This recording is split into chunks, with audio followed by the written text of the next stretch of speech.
I'm Maddy. And I'm... I was gonna go for it, but then I bailed. You chickened out. Okay. Does it count as chickening out if I already said 2 words? Happy Halloween! Yeah, it's like our spooky Halloween themed episode. Watching movies is fun, but why only watch one when you could watch 2 and hear us talk them through? We'll pick a pair of flicks on similar topics, then we'll tell you our analyses. Let's watch 2 movies. I'm Mary Ellen. And I'm Maddy. Are we starting? I guess. Anyway, welcome back to Let's Watch 2 Movies. Oh yeah, Which is I the forgot name of our show. That was the name. Every time it's How like, could you forget? It's Yes, like every time. It's like a gift. It is. Of it's memory. a gift that we're giving the internet. And ourselves. Yep. Yeah. Yep. So we finally watched 2 movies. Before We did. We had technically only watched one. We fulfilled the title of our show. We did Yeah, it. we did it, and I think this is it. Yeah, I think we should close out now while we're Well, first ahead. we do need to talk about the movie that we saw. And All then right. if we decide we want to watch 2 more movies after that, we can do that. If the people demand it. Or we'll only release 2 episodes of the show. Yeah. And we'll leave it there, honestly. Yeah. We will leave it Sort of like a JD there. Salinger. I'm going to edit all this out. Yeah. I don't know why I'm still talking. So anyway, I like how before we recorded this, I was like, the intro is going to be way shorter. It's going to be really snappy. And now I'm like, that doesn't sound like us. no, I don't think so. I want to just draw things out and make it uncomfortable. Let's not tell people what movie we watched. Oh, we watched Black Swan. Oh, you fucked it up. Oh, God damn it. I'm Maddie's evil double for this episode, keeping in theme with Black Swan. Listen, So I'm just going to fuck up her plans Black for our Swan is a podcast. movie about just a couple of evil doubles. A single evil double. You can't have a couple single evil doubles. No, I know. I don't know how to count. I've been meaning to bring this up. How many movies are we supposed to watch on this show? 2 movies. Okay. I don't know how many that is. One of them has to be evil. So I think of the two movies, Neon Demon was the evil one. I think Black Swan's the good one. So Neon Demon was the Odile to Black Swan's Odette. Yes. Maddie's already jumping right in. I am. I'm jumping right to in the themes. to character names that are never used within the movie Black Swan. No, we did a lot of background, not a lot. I guess it was like 5 we did minutes. years of background research into Tchaikovsky's Swan Lake. We wanted to know the actual, like, because in my memory, I didn't think Swan Lake had a black swan. But I thought it was a single white guess swan. Guess who was wrong? Guess who's wrong? Me, most of the time. Yeah. But also this time as well. That's why Mary Ellen's the evil double. Yeah. I am pure and virginal. And correct. And correct, also, in addition to those other 2 adjectives that are helps. true, so don't push me on those because they're definitely true. Mm-hmm. So we watched Black Swan. And I don't want to speak for you, but I enjoyed it. I hated it. No, I'm just kidding. Oh dang! That's how every single movie's gonna go. Yeah. You're gonna tell people to watch it, and I'm gonna tell them not to. We'll have to pick like an arbitrary stance. Like one of us will have to just hate it. Yeah, but in this case, we both liked it. So yeah, inconvenient, I guess, for setup. The thing that we were just gonna do, but we didn't plan.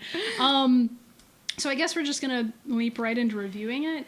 Yeah, well, the reason we picked Black Swan to compare to Neon Demon, I don't know if you guys like watched it in between with us, or if this is the first episode that you're listening to.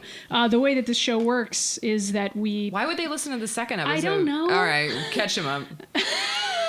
Like before she catches you up though, like maybe make better choices. Go back and listen to the first episode because you super missed out. First of all, on our introductions, which are very important. Great app, solid app, C+. C+ app. So. In that episode, we watched Neon Demon, which we intentionally paired with the movie that we're going to watch today, which was Black Swan, because both of those movies are psychological thrillers. Yeah, I would say. And there's violence. There's violence. Yeah. And they're both about sort of women-led professions in the sense that the Neon Demon was about the modeling industry and Black Swan is about ballet.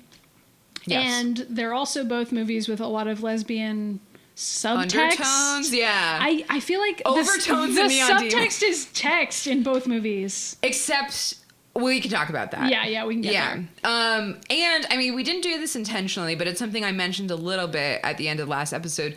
Both these movies were directed by men, and in the case of Black Swan, written by 3 men, which I think is kind of important because we went in hard on Nicholas Winding's Ruffin Road. Nikki Winding. Nikki Wings, for not really getting the female perspective, or at least not like representing it very well in Neon Demon.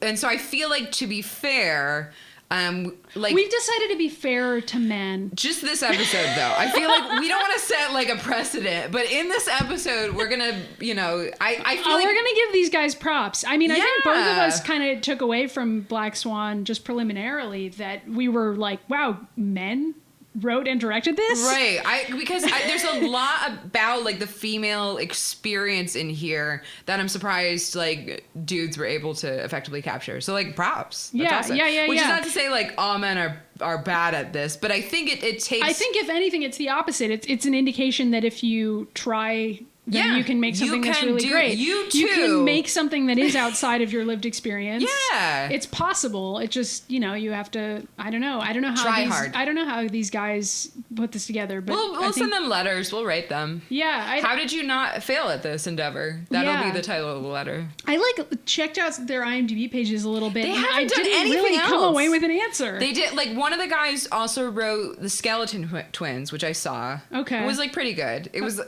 sad. But Bill Hader and Kristen Wiig, they're twins. Bill Hader was fantastic in it. Yeah, I haven't seen it, so I don't know. But it was like, I get like she's a strongly written like female character in that, but it wasn't like Black Swan. Yeah, like this movie is very much about the women in the movie. Like it's in contrast to Neon Demon, and so different from Neon Demon in that we're totally immersed in the main character's perspective. Yeah. Where Nina's perspective, whereas in Neon Demon, it's ostensibly supposed to be about Jessie and her experience, but like both you and I felt like she was just this blank slate. Yeah, and also like we were just invited to watch her experience and not necessarily relate to it, which is something that I think is difficult to explain the difference between those two states. But we're going to try. Since we're directly comparing these two movies. I think one thing that you can do is just sort of close-up shots and like long shots of somebody's facial expressions. I mean, there are ways to sort of invite the audience in to relate to a character as opposed to just being outside of them. Yes. And when we get a lot of like with Nina from Black Swan, we get a lot of scenes where she's anticipating something she's nervous about, or she's processing something that she's upset about. Like we get a lot of pre and post scenes of the main action where we're sitting with her and seeing how she feels about something. Whereas we didn't get that with Jessie. No, like, we at didn't. All. And I know that we cited that at a couple points. We were like, it'd be great if we had a scene after this where we saw what Jessie thought about what just happened to her. Right. And there's basically none of that in Neon Demon. But in Black Swan, I always got the sense that we knew what Nina was thinking. And perhaps that's just because Natalie Portman is a more experienced and an older actress. Yeah, it's possible. She won an Oscar for this movie because of her performance in it. She did. I think she got a husband. She won an Oscar. She made a baby. She did it all. Yeah, women can have it all, I think, is the lesson of Black Swan. That's the takeaway. Yeah. Let's talk about marriage and children. Yeah, that was a big theme. It's like the anti-theme. I mean, it isn't, but I mean, we can get to that. But I do think that sort of the idea of dating and relationships like is sort of tangentially a part of Black Swan. Yes. And like, well, it's about like the female identity and like being the perfect female. Yes. And I say female like very intentionally, like because it's like there's little girl aspects to it, and she very like I read an interesting thing where like she did years of vocal coaching. I was like before this to like have like a deeper voice because she's naturally like kind of light. Like a high voice. Wow. And so she was worried she'd like reverse that progress because she had to have kind of like a childish voice in this movie. Yeah. And you can hear that. You can hear like she like it's a very different tone for her. Yeah. So I say female because there's a weird like prepubescent. Like, I mean, she's got like the stuffed animals in her room. It's also like a very body focused movie. Yes. Like there's a lot of body like, horror. Yeah, that too. But I also meant like just because, and this is true for modeling too, like there's a whole lot of focus on like having the right body type. Yeah. And I know that I like compared ballet and modeling in the previous episode, which might have struck some people as strange, but I don't know. I stand by it. Like I think that in both cases you have to just genetically happen to have the quote unquote right body type for these professions. And like that's unfortunate. It does exclude people from doing these things. Yeah, I have two sisters who got pretty far into ballet. Like they took it as far as you can, like without to the professional level, basically. And they turned into swans. And they turned like in this movie. It was a cautionary tale. They both turned into swans. It was really like now when I have Thanksgiving, it's like there's two swans at the table. Really, they have to eat the turkey, so there's like levels, Yeah. Anyway, but I don't think.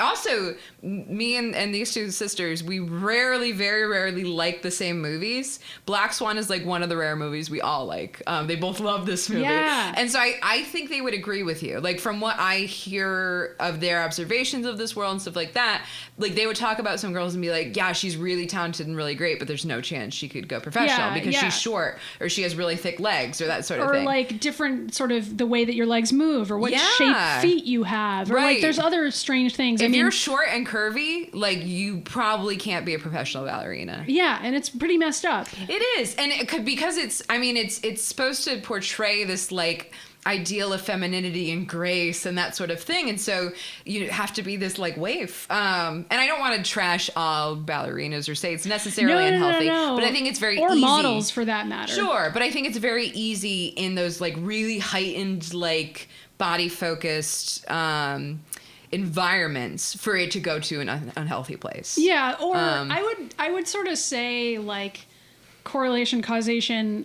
I think the opposite happens where people who have an obsessive personality type can gravitate towards situations where that's encouraged as opposed to discouraged. Yeah. And like we actually didn't record this on the show. We talked about it after we recorded Neon Demon, and I thought it was on the show, but then when I was editing it, we were like, it wasn't there. All of our discussion of eating disorders like wasn't on the show. So I feel like I think we have to bring it back because I forgot that Nina has bulimia in this movie. I want to say I really like the way they portrayed it, because I feel like there's a very kind of like traditional like view of eating disorders where it's like all about trying to achieve a very certain look. It's all about vanity. It's trying to be thin, trying to be model-esque, that sort of thing. Whereas like, I mean, that can contribute to it certainly, but usually like the psychology, sociology behind a lot of it is like, if you have these external stressors that you're like processing, there's like, you are socialized to find certain ways to let those stressors out or to like have an outlet for those things. So if you're like a young man, you might act out in ways that are violent or aggressive towards other boys. Or you might develop other obsessive behaviors. Right. Like I mean, and that's not collecting to say, things. Right. Or just other things that like are socialized as and that's not to say that young men don't get any disorders. Right. They certainly do. But if you're looking at these women in circumstances where they are, I mean, in this movie especially, Nina is heavily restricted and controlled. Right. And she has multiple sort of obsessive behaviors. Yes. And one of them is bulimia. And in a lot of times, if you notice in this movie, when she goes and throws up, it's usually in a circumstance where she feels out of control. Yeah. And this is her way of like regaining control and having a sense of like power. And that's often, a big like driving force behind these kind of behaviors. So I thought that was very authentic. I thought that was like smart and real. I have a lot of good things to say about just sort of the portrayal of different issues that Nina has in this movie. And I looked it up, and I read a lot of articles at the time when I first saw this, and I looked some of them up again, and there certainly are people out there who think that the portrayal of mental illness in Black Swan isn't great. Like that argument's out there for sure, and we can get to it when we get to the spoiler section for the ending and stuff. Sure. I can understand why people wouldn't like the movie. Yeah.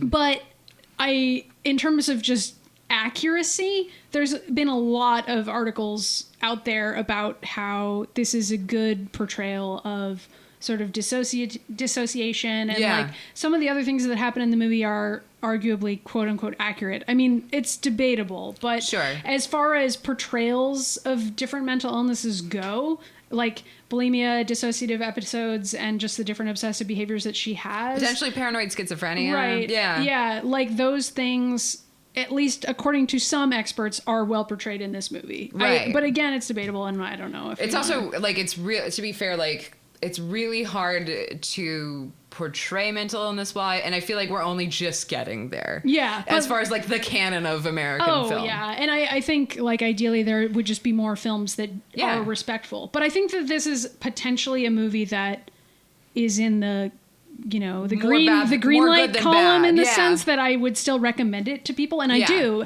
and I don't have as many caveats when I recommend this movie. Yeah, you don't have to warn people about like a corpse rape scene, for example. Yeah. It's nice. It's one of those movies you can bring home to mom. I mean, there is some sexual assault in this movie. Yeah. But I would say that the portrayal of it is very different than in Neon Demon. Yes. And it's very focused on Nina's experiences and like her reactions to it. It invites you to sympathize with her as opposed to like sexualizing those moments in like a way that's like exploitative. Yeah. We love that word here. Yeah. Listen. I mean, it fits. It fits. I guess just in terms of like trying to give a review of this movie, I definitely recommend the movie for sure. If you've never seen it before and like watching a movie about sort of the female experience and ballet and female competition. Yeah. And it's spooky for sure. There's some sort of jump scare stuff in it. That's a caveat. There's a lot of body horror stuff. There's a lot of her imagining that her body is going through things. Yeah. And that stuff is really creepy. So those are some caveats, but I love all of that in this movie. I think it's really effective. So I don't know. That's all stuff in the yes column for me. I don't have that many complaints about this movie. Yeah, I would say, I wouldn't call them complaints, but I do feel like I hadn't seen this movie since I watched it when it first came out, when I was like 20, because this was 2010. Yeah. I should have looked up the year it came out. I think it's 2010. I did not. I don't know what. So I last saw this movie 7 years ago.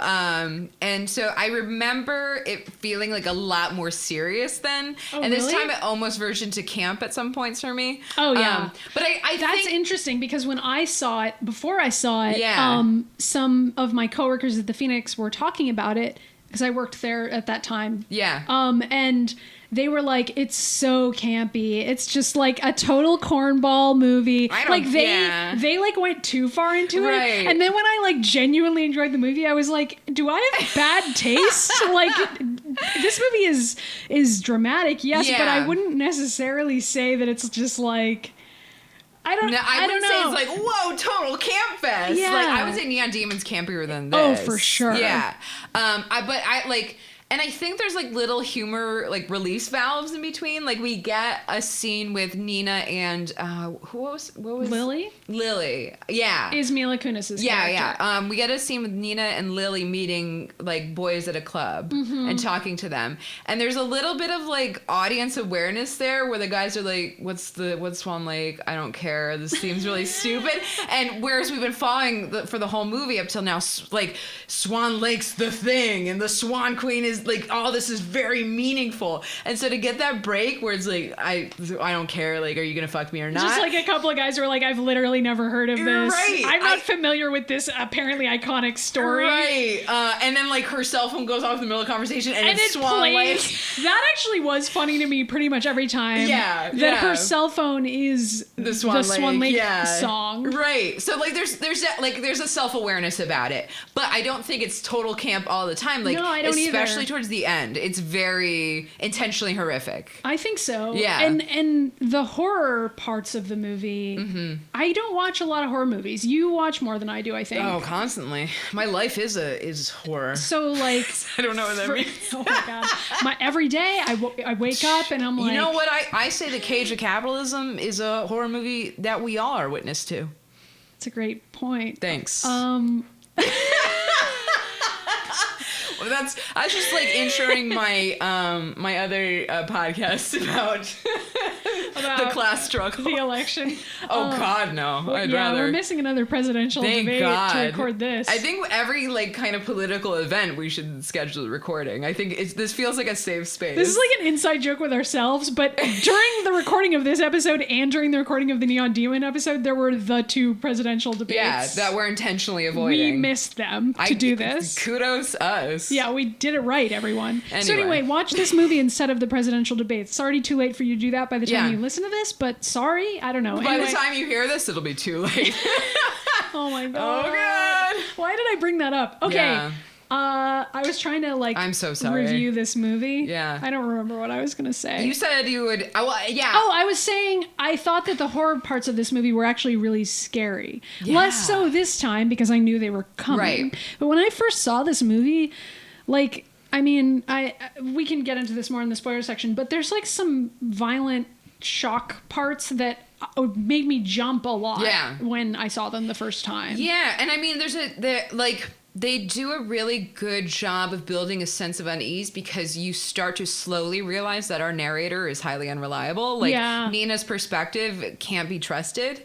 But like you start putting that together and then you're like, oh man, she really, and then you're like, oh no, oh. Yeah. So it's like, it keeps building on that technique. But what's cool about that is that I think you still sympathize with her. Oh yeah, absolutely. It's not like, oh, who knows if any of this is happening. I feel like there's that's so hard to walk that line though. And I think that this movie excels at that. Yeah, no, I would definitely agree. We can break it down in the spoiler section, but break it down. Yeah. We can break it down musically.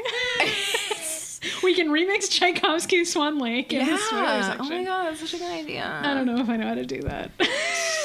This could be a time for you to learn. Okay.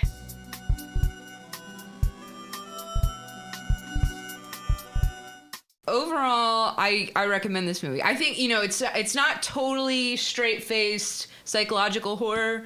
There's a dash of campiness to it. There's some parts around, like, I feel like they were really trying to make sure the whole audience was on board, like, with getting the theme. Like, and I was telling Maddie about it. I mean, we can talk about that too. Yeah, I mean, just to give you, like, the essential background plot. Oh, do we want to go over the plot for Swan Lake? I think we can wait and do that in the spoiler section. Okay. I feel like this is about as much info as I would want to give somebody before they saw the movie. Okay. You know what I mean? Yeah, no, I feel you. Which I actually, unlike Neon Demon, I actually think this movie's worth seeing. Yeah, or you could just listen to this show. That's fine too. Yeah, yeah. I think they should stop watching movies and just wait for us to cover them. I think so too. I think you'll get a better experience. Yeah, I think our podcast is actually Kane? Better than more like Citizen. Can we Maddie do Citizen Kane on this show? We have to. Now that I said it, that would be fun. Yeah. Don't ask me what we would pair it with. Suggest stuff if you want Kane to. And Freddy Got Fingered. Yeah, duh.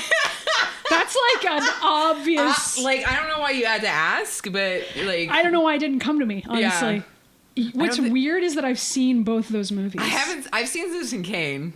I've seen Freddy Got Fingered. Was it Tom Green? Yeah. Oh, Jesus. This is really a derail. Was weird. But yeah, he was weird for a period of time. Did he stop getting weird? I think he actually chilled out for a bit. I feel like I haven't heard about him in a long time. He made me uncomfortable. Yeah, it's a weird movie. He kept I remember thinking parts of it were funny. I don't know. I'm gonna cut all this out. There's a part of the movie. There's a part of the movie where he puts on an entire tuxedo backwards and walks down the stairs backwards, singing a song, going "I'm the backwards man." And I remember thinking that scene was really fucking funny. It sounds pretty good to me. It's honestly still sounds good in my head. And it makes me think of Citizen Kane when I hear that. I'm like, you could very Tuxedos, easily male performance, going back down the stairs is like kind of like symbolism masculinity, for success, but like success taking you backwards. Yeah. You know, away from your values. Like you're declining as you succeed. You think you're going forward, but you're a backwards man. And there's like a paternal figure in Freddy Got Fingered. I don't remember if that's in. It's not. Anyway, Black Swan. Should we give it like a rating? Oh, we didn't last time. I give it 2 out of 2 swans. Wow, that's as many swans as you can give out of 2. Am I trying to give it like a rating out of 10? Do we want to do ratings? Do people like ratings? Do people like quantitative data? I think they like quantitative data. Yeah. Do we have any quantitative data on a movie? I think last time all we did was, do we recommend it or not? And if we recommend it, is it like a so bad it's good situation? Got it. Which is kind of where you fell on Neon Demon. Or is it like a you genuinely recommend it? If people want us to do grades, I guess tell us. But for now, we're just going to say if we'd recommend it. Yeah. Cool. Yeah. So I think we both are for it. Yeah. I feel like, do you think like straight dudes would like this movie? Oh, good question.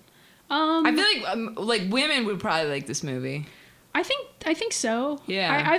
I've known dudes who liked it, but I think my friends are a biased sample. So, but I mean, who the heck is listening to this show? They've got to be willing to listen to women talk if they're listening to this show. So no dudes, I guess.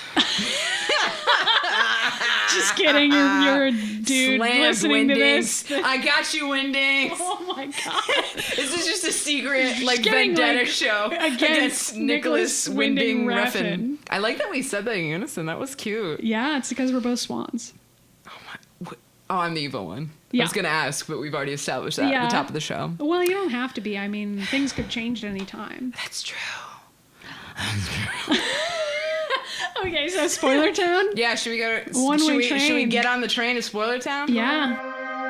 Can a movie really be spoiled? Does knowing the plot really ruin a movie? It's sort of a philosophical question. We can't answer that for you. Just figure out what you want to do. But if you don't want to know the plot, turn this off right now. Honk honk. That's not a train sound. But like a swan honks. Oh, that's kind of like a swan. Is that a swan noise? I thought there was like a swan in the room for a second. That's how authentic that was. There is. Maddie's moving like a snake. Dance? It was not like a swan at all. She's lucky no one but me was witness to that. It was like a frightened snake. Spoilers, I don't know how to dance. I could not do any of this shit in this movie. I'm glad you saved that for the spoiler section. I'm glad too. I'm glad no one knew that. There's a lot of dancing in this movie, guys. There is. And apparently there's some controversy. Did you read about this? Yes, I did. About like how much Natalie Portman did. did barely anything, apparently. But that's not what the director says. Director's like Natalie did like 85%. Mm-hmm. But the dancer's like bullshit. Yeah. That was me with Natalie's face pasted on mine, which like I wouldn't know. Yeah, I wouldn't know either. There was also like a lot of face trickery in this movie anyway, so it's like who even knows who is who? Yeah. You know? Was Mila Kunis even in this movie? I think she wasn't. No. I think that was all Natalie Portman. She's amazing. She's amazing. Okay, so we don't have to go through the plot beat by beat like we did last time because there's almost no plot. Do we want to go over the plot of Swan Lake for a second? Which is similar to the plot. You do that, and I'll do the plot of Black Swan. Okay, sure. Yeah. So Swan Lake, which I mostly know about because there's a shitty animated princess movie called Swan Princess that I watched 1,000,000 times as a kid. Don't recommend that, by the way. Not a good movie. We can do an ep of that. Citizen Kane, Swan Princess. No, we're already doing Freddy Got Fingered with that. God damn it. All right. I can't believe you forgot that. Now I have to leave that in because it's clearly yes. a running gag. Anyway, so this is all probably going to run together, but in Tchaikovsky's version and in the Swan Princess version, they're pretty similar. Odette is a woman who is transformed into a swan before Swan Lake even starts. Mm-hmm. We don't know. Yeah, what happened? Yeah, we don't know. By a wizard dude named Rothbart, and he imprisoned all these women as swans in this lake because he's a fucking weirdo. And this is just like he's a furry. They still turn back into women also. So like, what's going on there? But like by night or something. So he's like into fucking swans. I don't know. Yeah. This Rothbart guy's got issues. So like, he turns all these women to swans and collects them in his secret lake. And this prince needs to find a lady to marry. And his mom is like, dude, you got to get your shit together and like marry someone. And he's like, but I want to marry for love. And so then he's just wandering around being emo and he finds this lake, Swan Lake, and he sees all these swans and they turn into girls and he's like, I want that super hot swan queen lady. That's who I want to marry. He sees her like dancing. Yeah, he sees her turn into a human and he's entranced because he's like, that's what I want in a woman. That's what I want. That's what I want. That's what I'm into. So then he finds out that if he pledges to love her forever, then she'll turn back into a human and they can be together. So he does pledge to love her forever, I guess. And then... But pledges it to the wrong girl. Because that's when he's tricked. He's going to pledge to her, but Rothbart like overhears or sees this or something, and he's like, not happy. He's like, I gotta put a stop to this. I don't want my Swan Queen to go be with this prince guy. I want her to stick in my lake forever. Sure. And so he has an enchantress daughter, and he transforms her into this part is sort of vague. It depends on the staging and it depends on the story, but according to some stagings, Odile, who's the Black Swan, does look exactly like Odette, or perhaps looks very similar to her, or doesn't at all, depending on how you want to interpret it. And then Odile goes to this ball and meets the prince there, and he falls in love with her, either because he thinks she's Odette or just because he's like, this chick's hot. This'll do. He dances with her, he's entranced by her, perhaps for magical reasons, and then meanwhile, all of that is killing Odette. Also for magical reasons. Who sees. Yeah. She sees it and she's like, oh, he doesn't want to be with me. So that's destroying Ladies, me. we've been Utterly. there. Honestly, yeah. You see your dude like hanging out with a different swan. You're like, man. Yeah. What's going to happen? And then you're like, I guess I'll kill myself because without male affection, what do I have? Good lesson, you know? But, so that's the version in Black Swan. Yes. Is I'll kill myself. And that's where Black Swan, the movie, ends. Spoilers.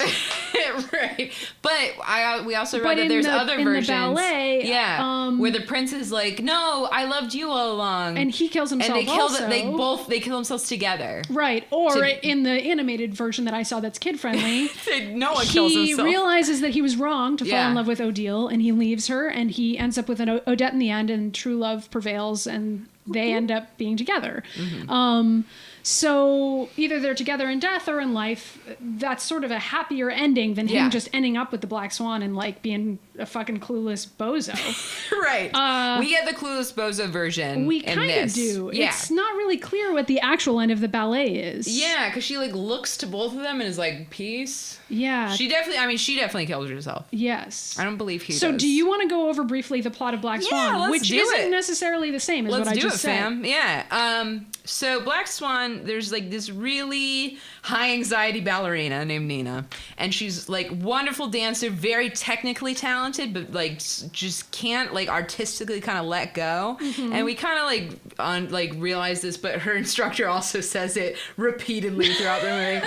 She's got creepy Vincent Castle. Is her instructor. Yeah. And she also has a mom who is like a stage mom. That mom. And the quintessential stage mom. Yeah. So the next big dance that this production company is going to put on is Black Swan, and it's New York City ballet.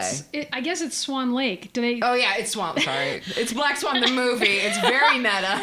And then the whole movie starts over again, and it actually never finishes. It's really weird. It's just you just fall into it and then you die. It's like mirror of a mirror of a mirror. Yeah. Yeah. Anyway, and so creepy Vincent. Is it Vincent? I think it's Vincent Casso. Yeah. Do you creepy Frenchy guy? Yeah. Which is now his name, is like, oh, but we're going to do it a different way. Yes. We're going to have the white swan, the sweet, virginal, beautiful white swan, is also going to play the black swan, the seductive, evil Which black some swan. Productions of Swan Lake do that and some don't. And this one is doing it, apparently. Yes. And so Nina's like, I gotta be it. I gotta do this. And gets picked to audition.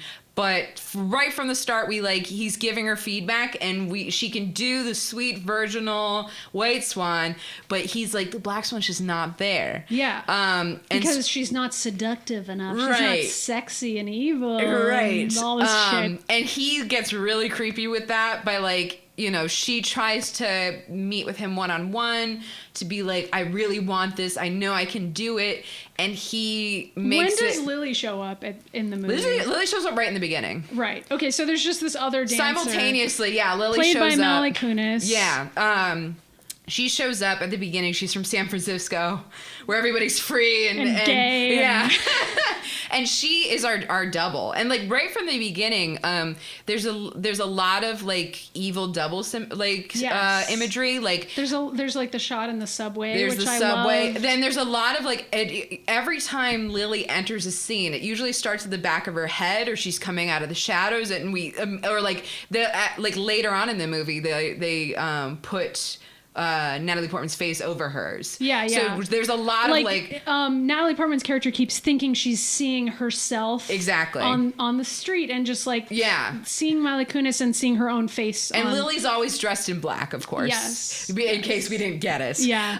But also I think they're made up to look intentionally similar, and so there's a lot of like similarities to Neon Demon there. Yeah, where, that's like, very true. I think the characters are intentionally supposed to look similar because they're interchangeable but very different. Well, actually, then we have Winona, just like in Swan Lake. Right, and then we have Winona Ryder, who's the former glory of this ballet company, who's aging out. Right. But it's forced and out. Interestingly, the nickname that Vincent Creepo, My Little Princess, he calls her that. Yeah. And I was like, oh, fucking duh, because Swan Lake is about marrying a prince. And so here's what I was thinking. I don't know if we want to like skip ahead to like my weird like merging of the plots theory where I'm like a huge nerd. Yeah. But I was like, I feel like Vincent Creepo is supposed to symbolize Rothbard, not the prince. Even though in the movie he keeps being like, I'm kind of cast myself as the prince. Yeah, he's like, seduce me, be the Black Swan. Yeah, he's like constantly hitting on the dancers, and it's like creepy as fuck. Molesting the dancers. But his collection of dancers is kind of like collecting the swans. Yeah. So I think he's more of a Rothbard character than anything else. And there's some implications of that. Like when she's seeing things in the studio really late at night, like near the end of the movie, right before the night when she has to perform, she sees the Rothbard costume running and then by, she sees and then the vision of him fucking Lily. Yeah. And I was like, oh, that's like a parallel of him being the magician or the sorcerer guy as opposed to the prince. Yeah. But he is also her prince in a way. Kind of. Yeah. But I think the prince essentially doesn't exist in this. I think he's both prince and Rothbard. The idea of having a stable career or stability of some kind. Yeah. Because both Nina and Winona Ryder's character want to have the lead role. I think both Nina and Winona are attracted to and want creepy Frenchie. Sure, but I think that like the nebulous idea of perfection and being the lead ballerina is sort of like a concept that they want. Yeah. The idea of being the little princess. Yeah. I think it's more conceptual. But I think it's also overt at times. There's like a lot because it's like Nina discovering her sexuality. Right. Nina realizing she's like attracted to this guy. But like, is she? I mean, that's debatable, I think. It is debatable. I agree. Anyway, we can keep recapping the movie. Anyway, where was I? Oh my God, Manny. But there's no like specific guy love interest in this movie. No. Which is important, I feel like. I think so. It's as if like Bean was eliminated from Neon Bean's Demon. gone. Because Bean was unnecessary. We all knew Bean was unnecessary. It's kind of like as though all of the men in Neon Demon sort of combined into one dude, and that's Vincent Creepo. Yeah. And like, which I think is good. I do too. And I think it's because it's like she's trying to fulfill all these contradictory impulses. I think it's important that she sees him in different ways. Yeah. You know? Yeah, and is sort of like sometimes she admires him and is like, oh, this brilliant dance director thinks I'm talented. Like I feel special, and like that attention does feel important and special and validating. And like that's a real experience that I think everybody can recognize. Yes. But then it's also like creepy because it's like, is he only interested in casting her because he's sexually attracted to her and like wants to prey upon her? Right. And like again, these are themes that Neon Demon, I would say, unsuccessfully navigates. Yes. But Black Swan, like, very successfully navigates by being like, well, does Nina want to be with this guy? Right. Is she curious about having sex with this dance director guy? Or is she more just scared of it? And I would say, like, that those conflicted feelings also contribute to, like, her agony in a lot of scenes. Like, especially, there's one scene where she, after a big party, she goes home to his apartment. He invites her home. And she's like warring in that moment between like wanting to be good and pleasing to an authority figure, but also being like I don't want to have sex. Like she wants to be good and like pure and right, which is kind of like mom's side, and and also like I want to be good. I want to be everything this authority figure wants me to be. Yeah. So it's like these really interesting like, and then there's a little bit of sexual interest. There's like a curiosity there. I mean, she bites him. Yeah. So that scene, I would say that's a non-consensual kiss. Oh, I mean, he forces himself on her, but do you think it's a sexy bite or do you think it's, I think it's a Black Swan bite. Because if you hear the audio cue, it's like they have these like it's very subtle in the beginning of the movie, then much more overt later on. But they have like it, and I was trying like I'd have to rewind a few times to be like, where are they putting these? But like if like that when she bit him, it was a little bit of like wing flapping like. Yeah. So I don't know. I think that's Black Swan Nina coming out. I think there's sort of, again, like Neon Demon, there's sort of multiple ways to interpret these different interactions. But in a good way, and not a shitty way. Yeah. Not like there was no thought to this, but like there was thought, and I'm interested. And I think that it kind of represents reality because sometimes you hook up with somebody and you don't know how you feel about it. Yeah. And so real talk. That's kind of like how this movie... Heard. Yeah, I've honestly never touched another human, so I'm just basing everything Maddie on in this. a bubble just for like her writing and thoughts. She's very pure. I've never left my lake, so I don't know. Your little Swan Lake. So I think this first kiss, this is before she gets the role. She goes in, she like puts on this lipstick that she stole from Winona Ryder's desk. Which is so like... Lets her hair down. Yeah. And she's like, I'm going to kind of like try to look sexy, which is what I think he wants, and ask for the part. Yeah. But she's still like so shy in this scene, which is great. I mean, she's like doing such a good job of like showing... Like she's playing dress up. Yeah. Yeah. Oh, that's a good parallel. Yeah. Yeah. And like, so she's kind of trying to seduce him, but she doesn't really know how to do that or like if she has to or not. To the point where, so he says like, it's too bad I gave another girl the role. Yeah. And she's like, oh, okay, I understand. And he slams the door and he's like, fight me. He's like, you got your sexy lipstick. You're here. I know why you're here. Yeah. Like, so let's see that. Which I thought was it. Like, so he eggs her on, and that's when he forces himself on her. Yeah, he kisses her. Yeah. And she bites his lip? She bites him. Yeah. And he draws back and is like shocked that she did this. Yeah, and he's like, "Oh my god!" And then decides to cast her in the lead. Because in that moment, he tells her later, like I want to see, like I think you got that potential in you. You got that like sexy Black Swan. So like. So is he putting that on her? I don't know. I don't have an answer for that. But like just in general, I just wanted to say that I really hate this as like a trope that exists in reality of like the director who thinks that negative feedback is effective. Oh my God, yeah. This is like the lie that the movie does sell that I was like kind of uncomfortable about. Does it though? Because she dies. You know? Yeah. She, like, to become what he's asking for, she has to die. Which I think is a quote-unquote good message. Yeah. Because I was like... So I don't think it's like rah-rah pro, like, be an asshole. I hope that's the takeaway. Yeah. I mean, that's why I enjoy the movie. Is because I think that's... I don't think so either. Yeah, but, like, he's just creepy. To hammer it home, this is like a really fucked up way for a director to behave. Oh my God, yeah. Even aside from the fact that he's hooking up with his lead actress and like sort of sexually manipulating her and emotionally manipulating her.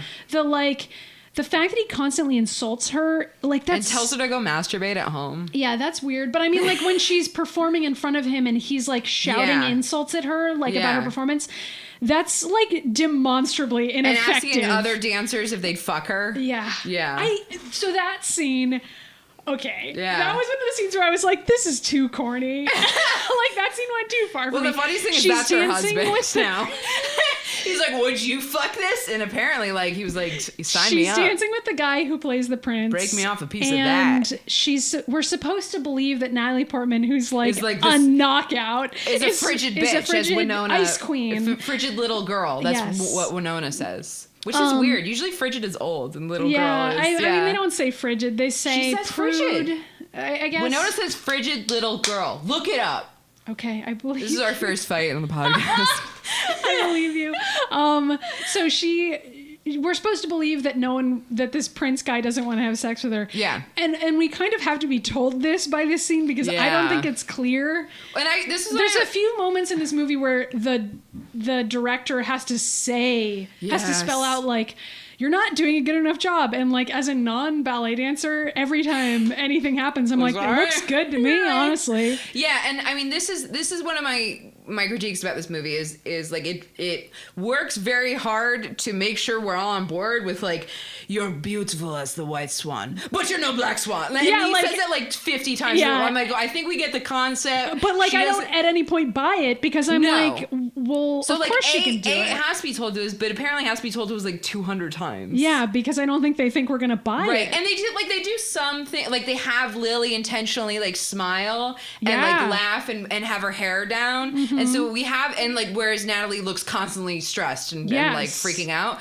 So we get these like little visual cues where we're supposed to be like, oh, I see. But like, they're both doing a good job. I know, they're both killing it. And I feel like there's, I'm sure, plenty of examples of people who've danced the White Swan and the Black Swan and been better at one or the other in real life. Like, surely that's a thing. But anyway. But usually, like, being a dancer, too, anyway, is like, you're supposed to be able to evoke different moods and styles and everything. Yeah, I mean, it's like acting as well as dancing. And so we're supposed to believe that Natalie Portman is a great dancer who somehow can't show certain emotions while dancing. Right, which I think, like, I'll get on board for that, especially because, like, her situation is so extreme. Like, she lives with her mother into her late 20s. She's got, her whole room is light pink, which is very similar to, like, Neon Demon, like, styling. Yeah, so the interesting difference is that Neon Demon is about a 16-year-old girl. Yeah, an actual child. Yeah, so that changes the fact that we're supposed to hate that character, and I would say ruins it. Yeah. But in this, I think Nina's supposed to be like 28 or something. Yeah. She says her age at one point, and it's like pretty old to be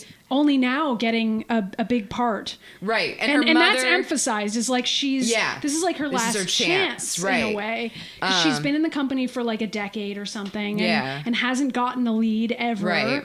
And so this is like her moment, and her mother is like a stage mom who never got a lead role. Well, the reason she got didn't. Pregnant. Yeah, she hooked up with her director. Her director. We don't know who it is. And had Nina, and so had to like drop it at the ballet scene to have this baby. Yeah. And so sexuality is a very real threat. Like that's what the mom sees sexuality as, like the ultimate danger. Yes. So Nina's this light pink, pure little girl. And her room is full of stuffed animals, which she throws out during her very big symbolically. Moment. Yeah. And she's always in white or like very light pink and stuff like that. Although they start dressing her in black and gray as the movie goes along because of course.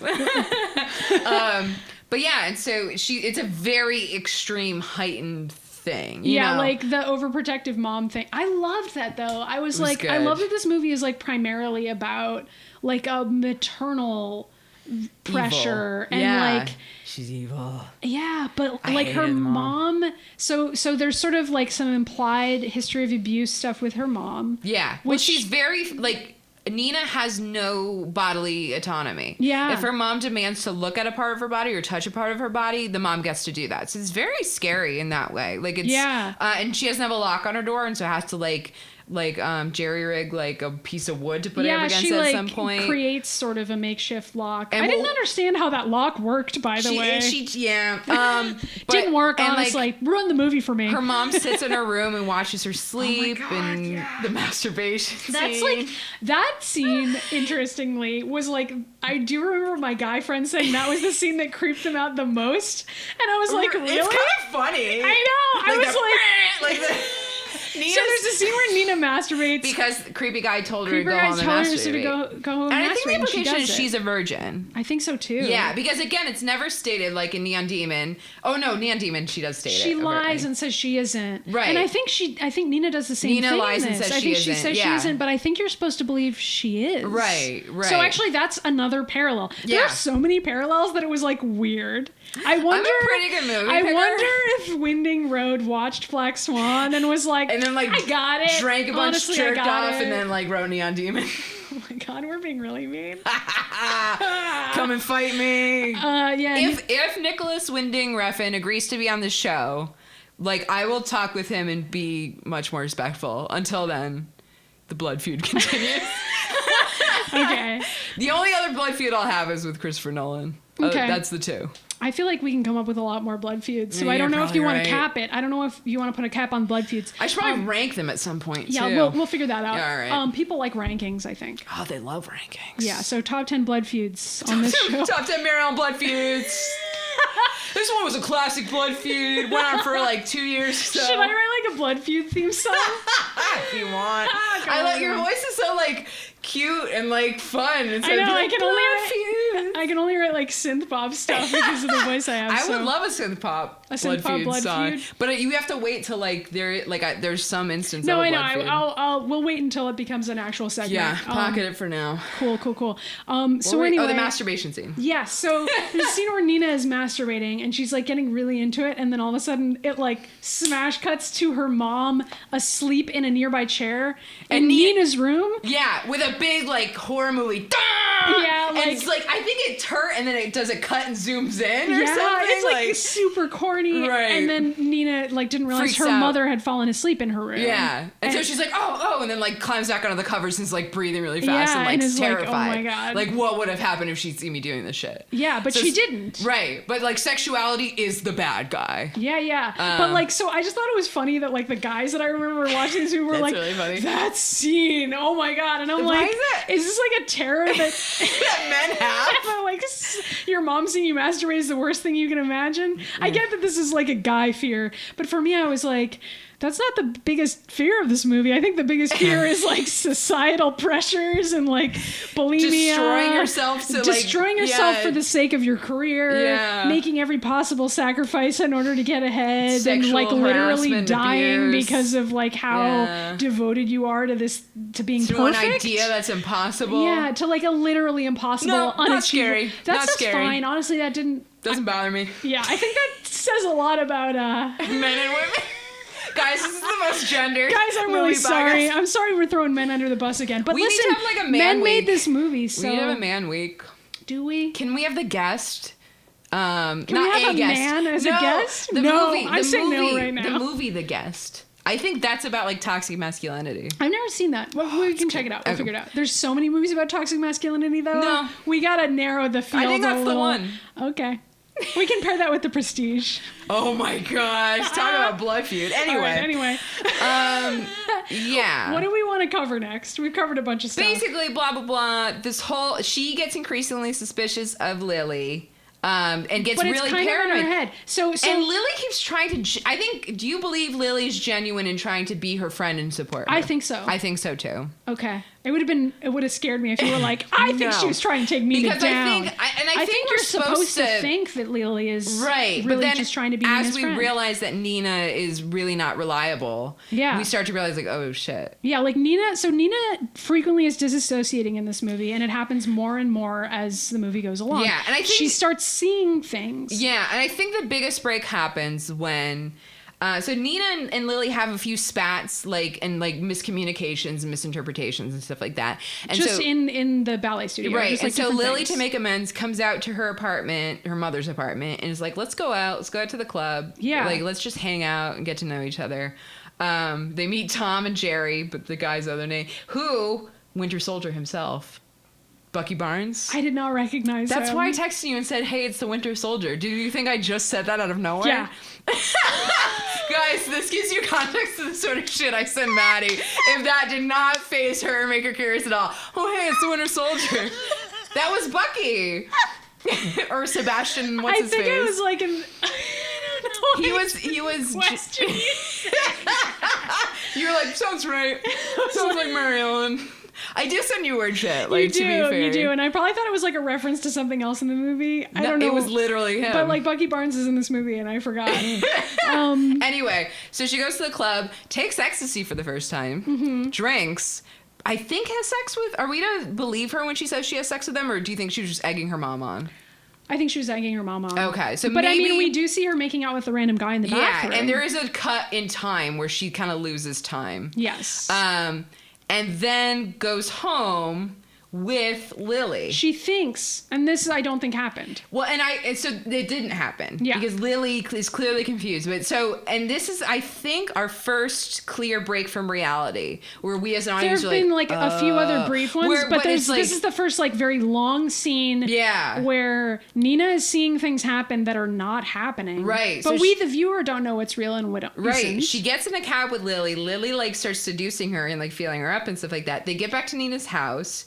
And Nina's mom. They do some amazing camera work here really with do. mirrors and stuff. Like you see, like Lily, like drift away, and you see her walk through, like in the view of different mirrors. Yeah, like, it's yeah, like so she beautifully done. like Lily walks into like the bathroom, I think, for a second, and you see her in the bathroom mirror or something. Yeah, there's like a mirror in another room she's walking into, and she's not speaking. She's like all like silent and kind of like ethereal and a cool. Like it's like I feel like the first time you watch it, like I had already remembered that this wasn't real. Yeah. But when I watched it the first time, I thought she was really there. Yeah, but it's like you watch it again, you're like, oh, this is like the way it's clearly like something's up. Like this is different. Yeah. So Nina's mother confronts her, is very angry. Because Nina snuck out and came home completely drunk, which is like wildly out of character for Nina. Right. We're to understand. And so, you know, the mother. And this is the night before her debut. Yeah. Performance. No, it's the night before she goes on stage for the first time. Oh, so it's the night before the dress rehearsal, I think. And you know, Nina's mom's getting increasingly mad, and then as soon as Nina says, I fucked Tom and Jerry, like slaps her, smacks her in the face, and is like really mad. And then she pulls, we think, Lily into her room, and even the way Lily moves, like her, like out of the camera, it's beautifully done. Like I watched the scene a bunch of times because it's so good. They go into the room. She uses her little makeshift thing to block the door. Yeah. And it's like when Nina's yelling at her mother, Lily's like hanging on her shoulder, looking over her shoulder, like a kind of like demon thing. It's so good. And then they fuck. Yeah, they fuck, but there's a moment while they're having sex where Nina sees her face, her own face. Yeah. And to me, I was like, this is some Fight Club shit. Like, she's just masturbating. Fucking herself. Yeah. And like she sees that the wing tattoos on Lily's back kind of transform. But the wing tattoos are different in her vision than they really are in Mila Kunis's character in quote unquote reality. They're smaller in reality, but in her dream sequence, they're bigger. Yeah. So that's like one of the shifts. Yeah. Is that she sees these black Swan wings. Yeah. Kind of like, but in the reality, they're just like little, sort of tree-like wings. Yeah. Anne sees her face on Lily's face, but the overall positive experience. Yeah. So I wondered if.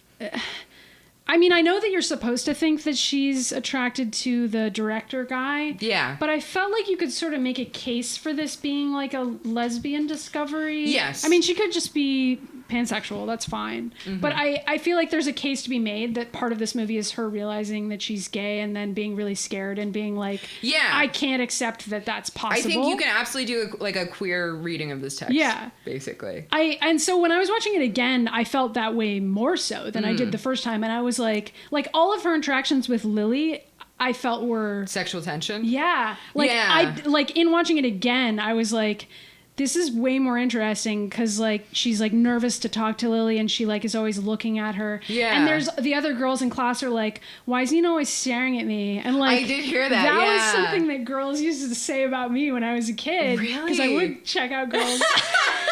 And like I was like, joke's on you. I think you're hot. Peace out. Well, I was like a creepy kid, and I would like, and so like that stuff reminded me of like being bullied as a kid and stuff, and I was like, like a lot of this speaks to my experience. So like, interesting. I did think that stuff was interesting, and I was like, this movie seems a lot gayer the second time. But again, that was just because the first time I watched it, I wasn't looking for those things. Yeah, because I was just watching it. Do you remember at the very beginning when the other dancers are like, Nina's creepy and she's always staring? Yeah, they do a very, very clever representation of anxiety that she's feeling at any moment. By we hear little bits of whispering from other characters, and they do a really good job of in the final scene. The whispers are very loud, and everyone's staring at her when she's White Swan, and then when she's Black Swan, everyone's like, "Great job, Nina! Great job!" Like you hear it's just praise, and she's not even looking. She doesn't give a fuck. Let's go back. No. Let's get to the. I want to go back to the lesbian discussion. Okay, more lesbian stuff. I think what complicates the lesbian discussion is that Lily is her mirror. Yeah. And is like very intentionally her mirror. So I think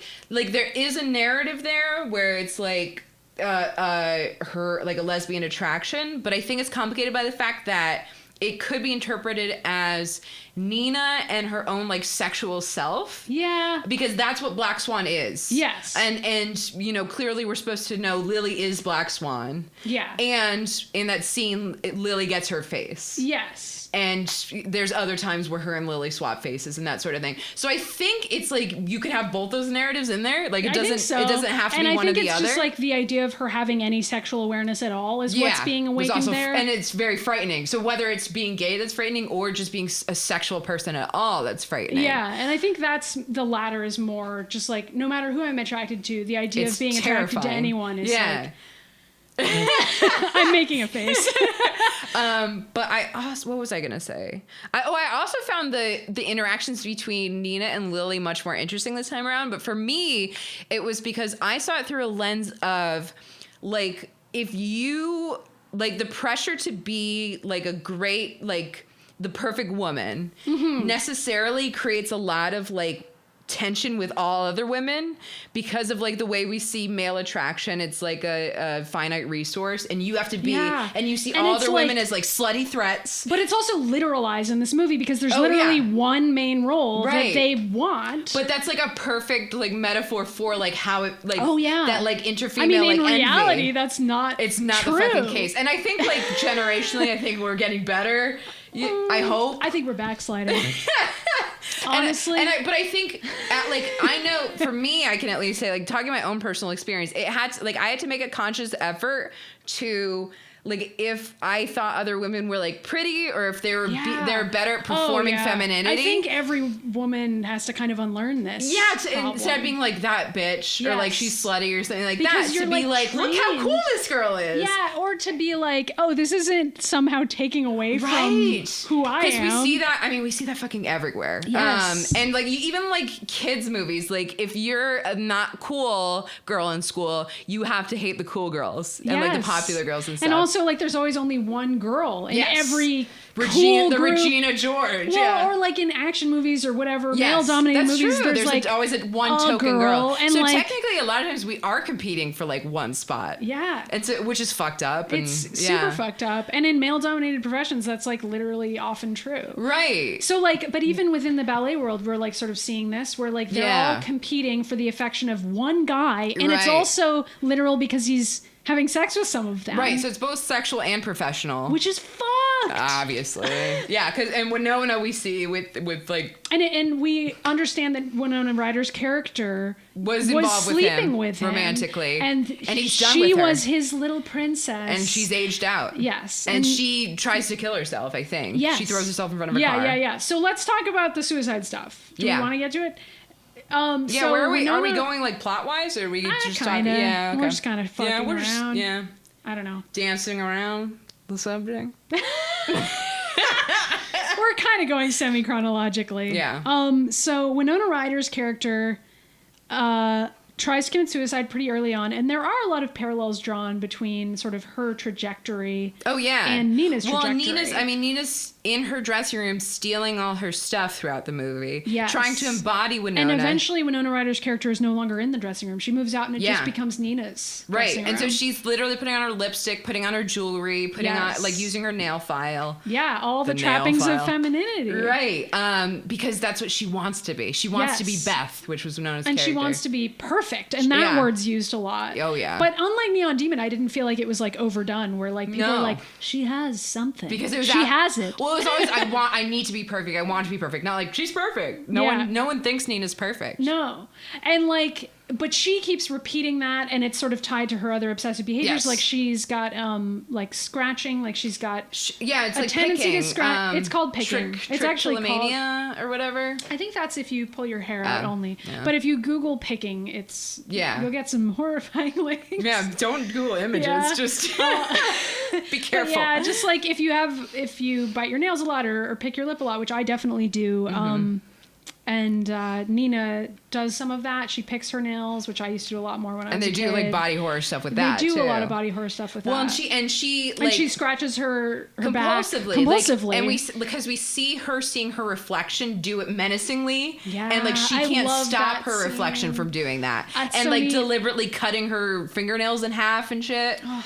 Those scenes were so great. They're scary. And because it's not just like, ooh, if scary things happening on the screen. It's like beyond her control. That feeling of being out of control and hurting yourself. Yes. And being self-destructive. And like the way that the movie shows that and being like, she's reacting to watching herself hurt herself. Yeah. Is very cleverly shot, and also like, relatable, effective, too, to be like, oh, like I like, this is a really interesting portrayal of like self-harm. Yeah, that, absolutely. Like, I liked and was scared by, but it was also like, yeah, this is real. Yeah, if the stakes felt very real. Even like a lot of times, like she wouldn't have actually injured herself. Like she would come to and the injury wouldn't be there, but it felt so like But real. there were other times when it was clear that she was like injuring Hurting herself in other ways. Like obviously the bulimia is real and the scratching like is real. Yeah, the scratching is real. But and the way the mother and the turning into a swan stuff, real. Totally real. When she sprouts feathers and her legs become swan legs and her neck gets longer, all real. That was all real. That happened.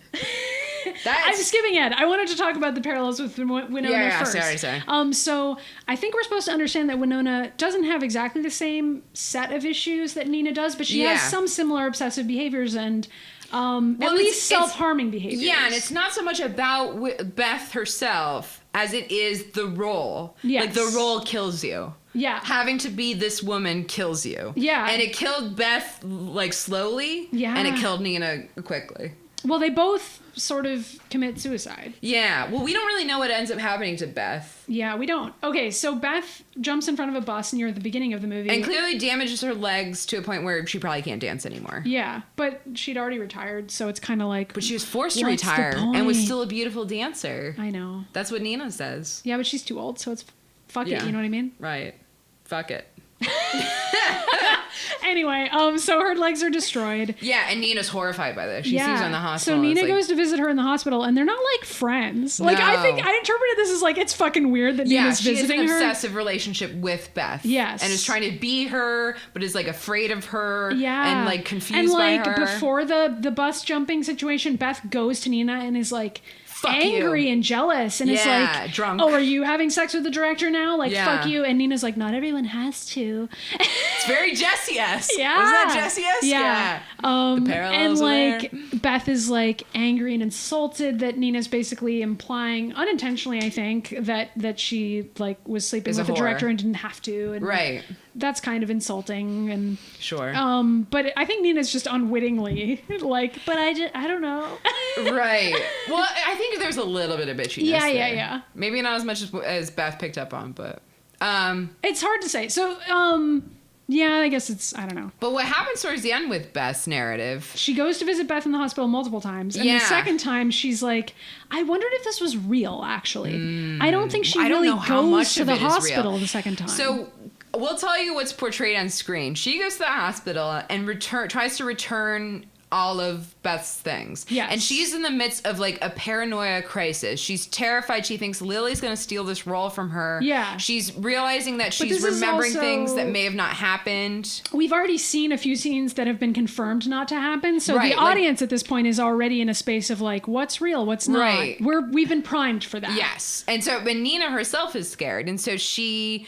but she's blaming it on Lily. She's like, Lily is after me. Yeah, and she's going to Beth and she's like, I understand what it's like now. Yeah. Somebody's trying to steal my role from me. Right, and I don't want this. I don't want to steal, like, I don't want these things, and gives all her things back.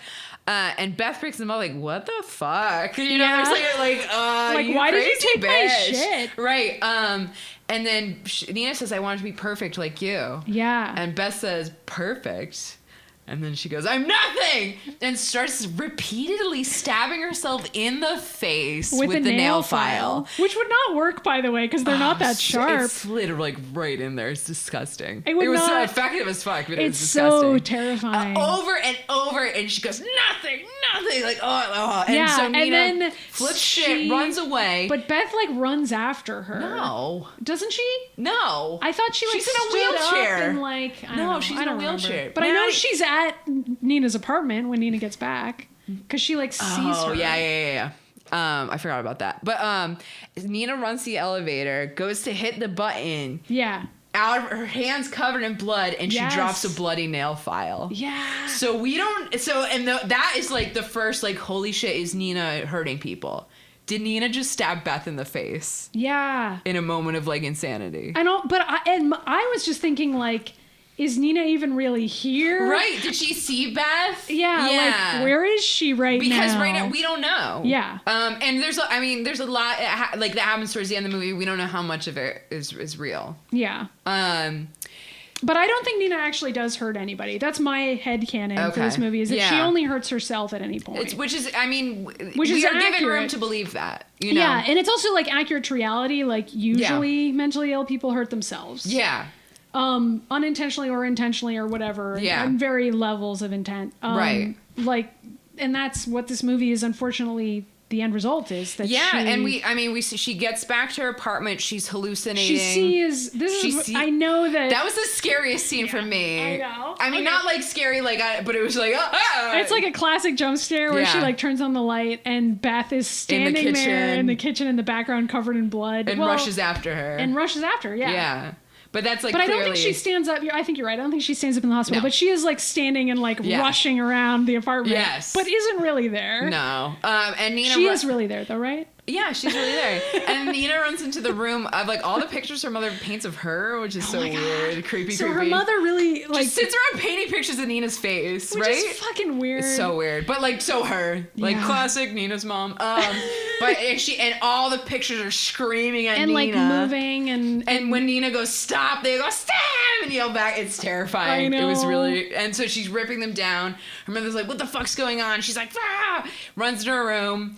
And then she starts transforming into a swan. Her eyes turn red. Mm-hmm. She picks a feather from her back, and her legs like break outward, and so they're like swan legs. It's really she has like sort of backwards legs. Yeah, like, I don't know, like a bird. There's probably a name for them. Yeah. And then she hits her head and blacks out. Yeah. Wakes up, night of the show. It's like bonkers to me that the concussion that she apparently receives in that scene, like, I guess she's fine. Well, maybe she's fine, right? Maybe she for the rest of the movie, she's fine. She's fine. Maybe she didn't get knocked out. Maybe she fell asleep. Yeah. Maybe she like lost time. Yeah, we don't really know. Yeah. You're right. I know. But she does hit her head on the bed and pass out. Yeah. Supposedly. She's like late for the show, and her mother has called the studio and said that she's sick and she won't be. And this is the debut performance, which is so. I was like, you bitch. Oh, Nina's mom. Yeah, I was like, this part is interesting. So oddly, I was still rooting for Nina. I'm like, you gotta do it. Saying at the beginning, yeah, is like, even though we, the audience, know that Nina is like clearly incapable of doing this, and this is not healthy for her. And we this also is killing know her. That her mother isn't the right person to help her. No, because everything we've seen so far, we're like, her mom is not. Right. So it's interesting when the mom's like, this is hurting you. It's not healthy for you. She's like, correct, that's true. But she's not the one. But she reacts by locking Nina in her bedroom. And like, that's fucked up. Yeah. So it's sort of like, Nina's got no escape, really. Right. And it's like, you see her want this so bad. And you just want to see it happen. We gotta get there, man. And so like, in that moment, I was like, you mom. That was a bad mom move. Nina runs to rehearsal anyway. Not rehearsal, the show. Doesn't she like hit her mom or something? How does she get out of there? She gets the doorknob. She throws somehow. her mom like off the chair and gets the key to the door. So she's like violent with her mom. Yeah, but it's like kind of a reclaiming moment for her. Yeah, like get the fuck out of here. Yeah. She runs to the show. They already told Lily she's gonna do it, and so but like Nina like won't. She's like, I'm here. I'm ready. Mm-hmm. You don't need another fuck up after Beth. And then she fucks it up for what's-his-face. Right. I mean, in the end, she kind of wins. And everyone, like, he loses. Yeah. Because that's probably the end of his... career? Yeah. I mean, he's had multiple prima ballerinas committing suicide. It's a bad look. It's not a good look for this guy. We see her go on stage. She does a good white swan, but she falls. This, every which time is somebody such a tense fucks up moment. Her performance in anything, you like get so because she's hallucinating, she's freaking out, yada yada. Mm-hmm. There's that whispering effect that's really heightened. All the girls are talking about her. Oh my god, blah blah blah blah about her. Yeah. So she goes off to her dressing room to prepare to be the Black Swan, and who's sitting in her seat but Lily? Yeah. Putting on the Black Swan dress, putting on the Black Swan makeup. I can take it from here. Yeah, don't even worry about it. Nina's like, hell no. Yeah. They start fighting each other. Yeah. Nina Lily's choking Nina. Nina's choking Lily. She sees her own face on Lily. And she classic Neon Demon moment. The mirror breaks. There's a bunch of mirror shards everywhere. Mirror shards everywhere. There are like so many similarities between these two movies that I was like, what the fuck is happening? I wrote them both. Oh, okay. Those are my pen names. All of them. Good job on one of them. Yeah, for some reason I got the worst one done later. I wanted to like decline. You know? So there's like a fight, a scuffle. Nina's eyes turn red again, and her neck starts extending like a swan. Yeah. And she stabs Lily in the gut. Yeah, with a mirror shard. Drags Lily, kind of freaks out, panics, is like hyperventilating, but, you know, drags Lily's body into like the shower room. Yeah, there's like a little bathroom. And gets ready and puts on the Black Swan makeup. And the next time we see her, that Black Swan effect when she first comes out and she gets right up into the camera and it makes that effect like... Yeah. Oh, it's cool. I liked all of that. It's incredible. And so this is the first time... That scene is so... Like, the effects are so good. Yeah. Like, it's like, this is horrifying, but I'm in. You kill it. This is like what you want Neon Demon to be at the end. Yeah. Where, like, the female character finally embraces the evil, I am the best, and I'm gonna kill people. Anyone who stands in my way. Yeah. And anyone who doesn't believe in me. And I'm just going to subsume myself into this persona and, like, become this evil, horrifying version of femininity. It's that thing we were talking about where that cathartic, heightened violence of everyday violence. Of, like, Gone Girl, which we were talking about last time. So, like, being in a ballet company, like, the competition and the infighting stuff, that's a very low-level day-to-day violence. Yeah. So for, like, the prima ballerina to kill her biggest competitor. To kill her understudy. Right. That's, like, a very heightened form of it. But it's also, I'm sure, like, there are ballerinas in the office like, fuck yes, you know, like in the audience, like I wish I could, you know, there's some catharsis there. And then so she does this incredible Black Swan performance, starts transforming, and like her arms become wings. Right, but we're to understand that it just means that she's doing an incredible performance. Right. And they have this great shot of her when she does like the pose. We see her wings are like her arms. She has arms like on stage, but her shadow projected on the back has wings. It's incredible. It's really well done. And she kills it. She walks off stage and she kisses. She kisses Frenchie Vincent, creepo dude, in front of everyone, and he's like this taken time aback. She's the aggressor, kissing him. He doesn't initiate it, and he's the one who's like, "What's happening?" Right, and like that's intentional for sure. Right, and like. And then she pulls away and she's like, yeah, whatever. I don't know. I'm owning everything. Right. And even like she like wiggles her shoulders all sexily. Yeah. And even her partner was like, wow, good job, Nina. Like she gets like a little line. He's like, that was really great. He's her like, husband. I'm Bean. Bean is in this movie. Yeah, technically he is Bean. But at least they kept his role very minimal. So she goes back to her dressing room. Knock, knock on the fucking door. Who's that? It's Lily. Yeah. What the fuck, Lily you guys? Is not dead, Lily's guys. there, and she's like being as cool as she has the whole movie. Yeah, and Lily's like, hey, really good job. Look, I know things have been really weird between us. When you imagine having sex with me. But you did like an amazing job, and that was incredible. And she's like freaking the fuck out, obviously. Yeah. So she goes and looks in a little shower, and there's no one there. There's no blood or anything. And then looks down at her stomach, and there's a great like the music. It's like the music swelling. This is our moment, and she pulls the mirror shard out of her own stomach. Yeah. And she looks at herself. She stabbed herself in the stomach. Yeah. And like I was like, how big is this wound? It's like at the end, it's clear it's a big wound. Yeah. And so, she left the mirror shard in there and like did a huge dance performance. That's true. Don't do that, you guys. Yeah. It's Marilyn's fact check.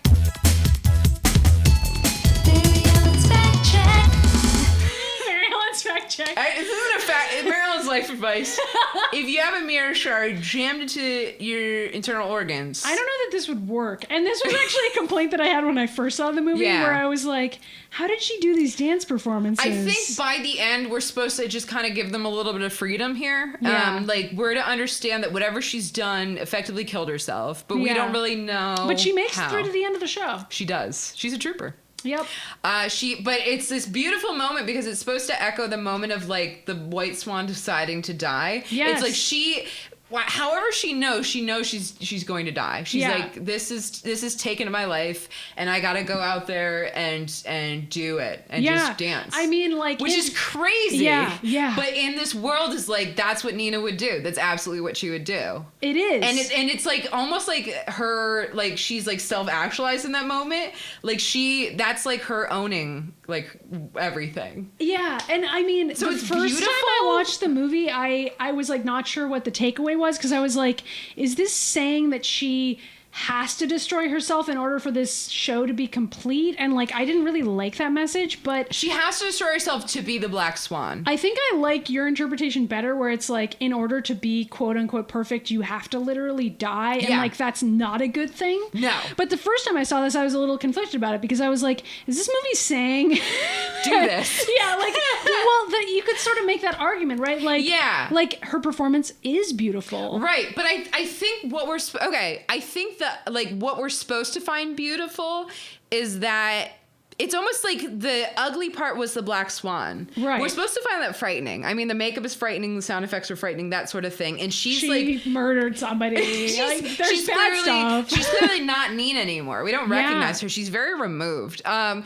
so I think the beautiful part is supposed to be like like Nina can't, like the way Nina's been raised and created and like honed, she cannot be happy unless she is perfect. Yeah. And so it's like in that moment, she's like, this is what I had to do to reach perfection. And she's sad and she's like, I know I'm going to die, but it's like, at least she's like, she got to be free because she got to perfection.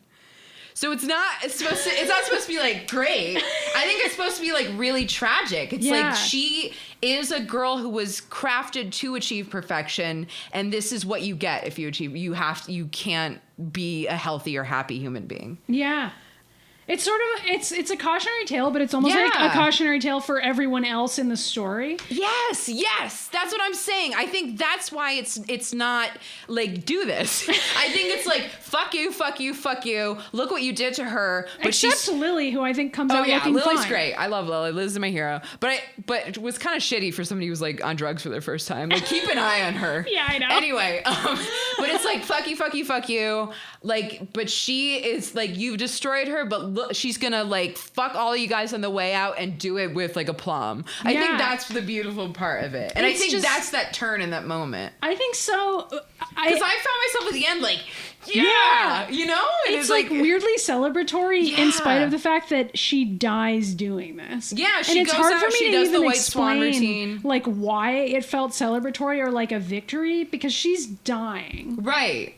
But you're like rooting for her. Yeah. And you want her to go and dance, even though it's actually destroying her. And so there's that tension there where you're like, it's unhealthy that we're expecting this of women. It's unhealthy that we think this is beautiful. And that like this like performative form of self-destruction, like this is also what we see as beautiful, right? Like that's fucked up, and like so there's sort of that. But I think it's but it's also like, well, she's fucking doing it, so on her own terms, and that's a victory too, kind of, because she's just like, well, this is what I want to do. I don't know.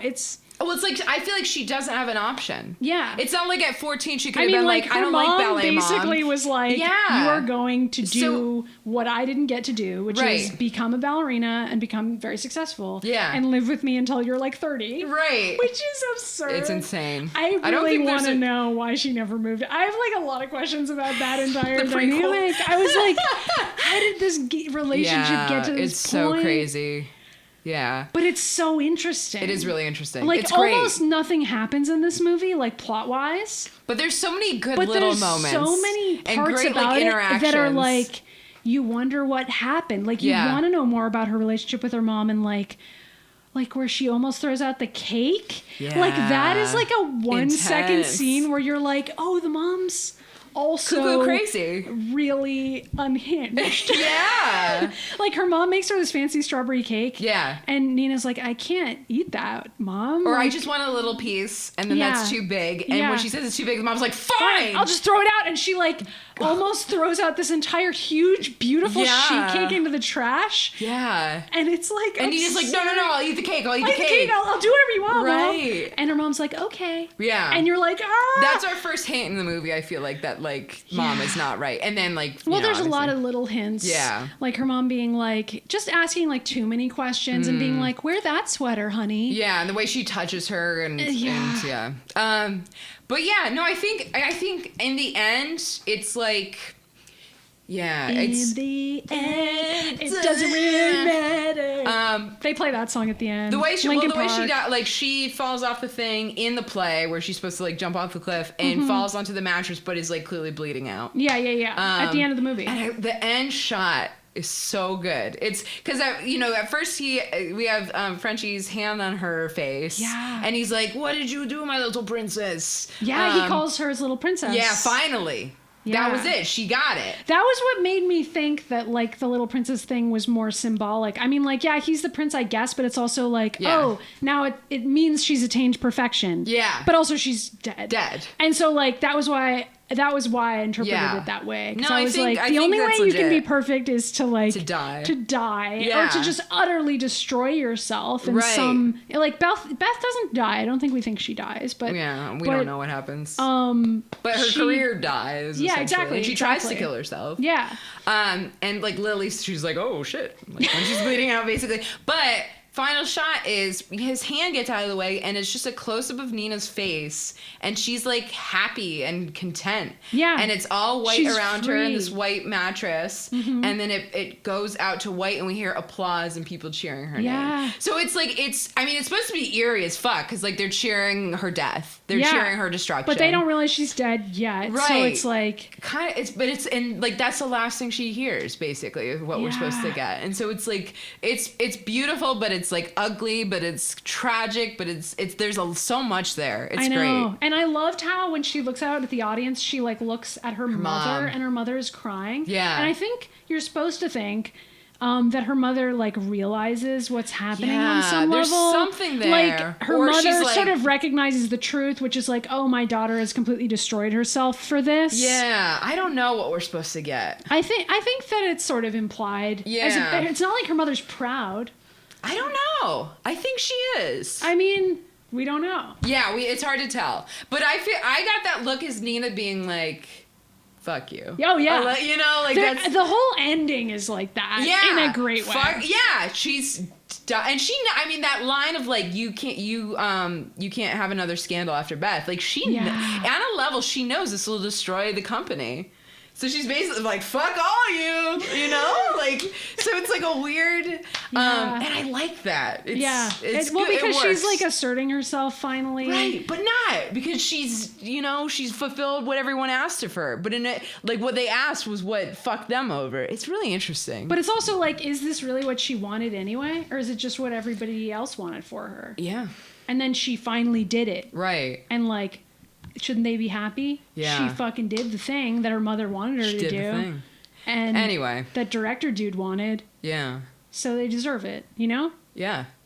Go to hell.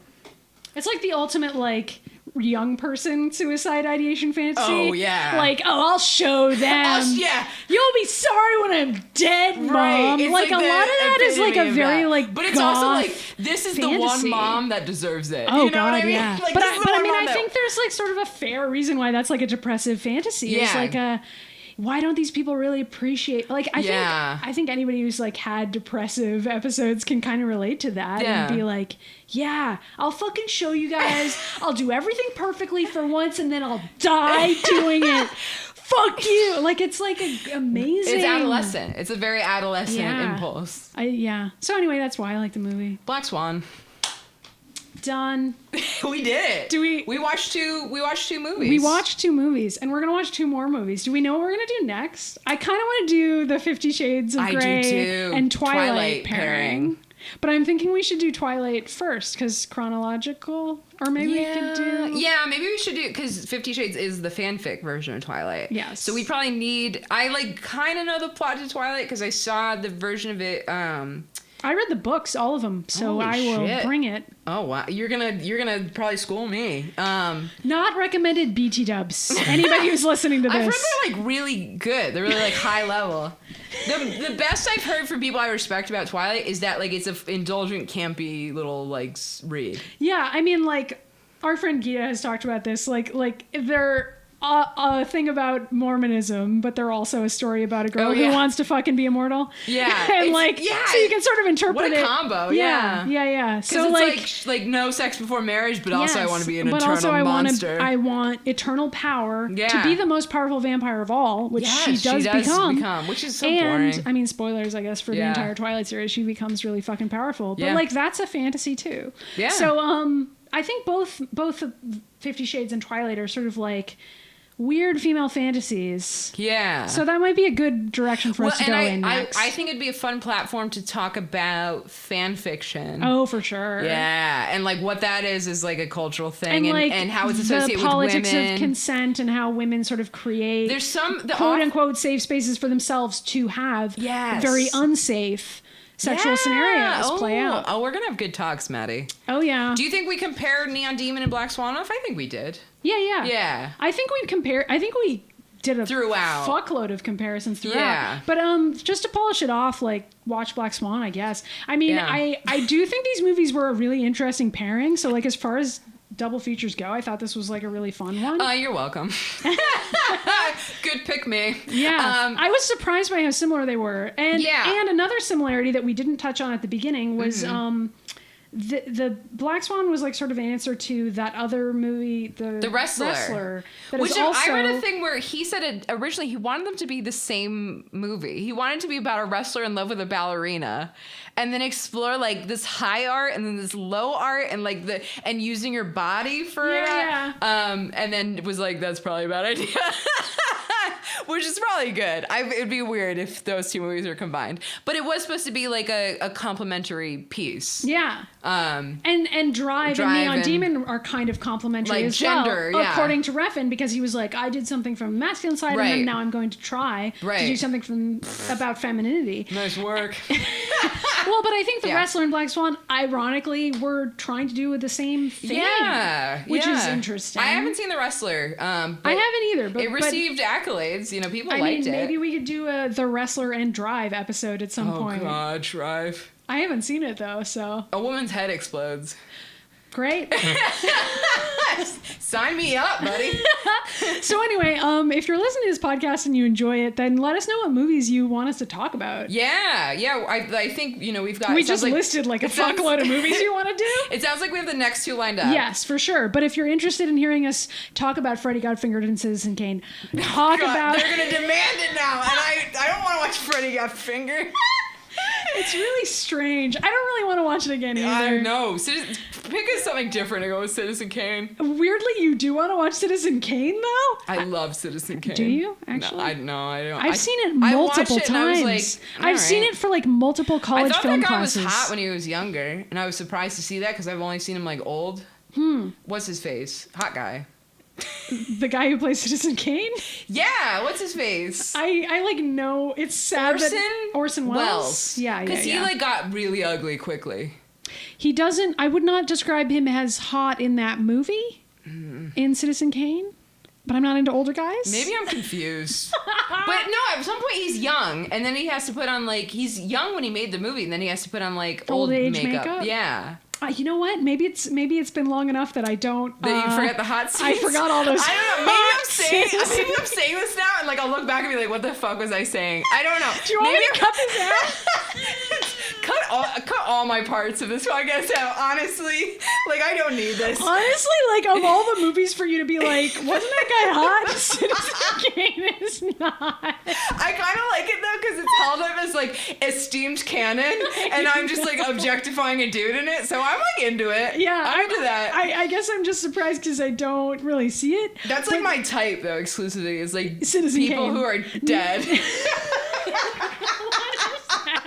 So to wrap up, this is a great up. Great up. C+. Thanks everybody for listening to whatever the fuck this show is. How many people do you think will make it through to the end of episode 2? Honestly, I don't know. 2? Maybe me. I mean, I'm going to have to edit it, so at least one. Yeah, at least Buzz. All right. So, see you later, Maddie and Mariel. Next week, we're going to probably do Twilight. Yes. Okay, so if you're listening to this, then watch Twilight or don't. I don't know, whatever you want to do. Live your life, yeah. Live or your just life. wait for us Choose to try your to tell you what Twilight is. And we'll tell you about it next week. Yeah. And until then, we'll be watching two movies. Is that our... That's what we said last time. That's so bad. I love it. Don't know. Hey, so this is Maddie from the future, and I'm editing this, and I realize we did not even tell you our Twitter handles or how you could contact us if you wanted to. So I'm Mitty Myers on Twitter, and Mary Ellen is Mary Ellen Murr. And if you wanted to email us, it's letswatch2movies@gmail.com. Okay, that's it. Bye. Follow us at atomicblueproductions.com or support us at patreon.com/atomicblueproductions.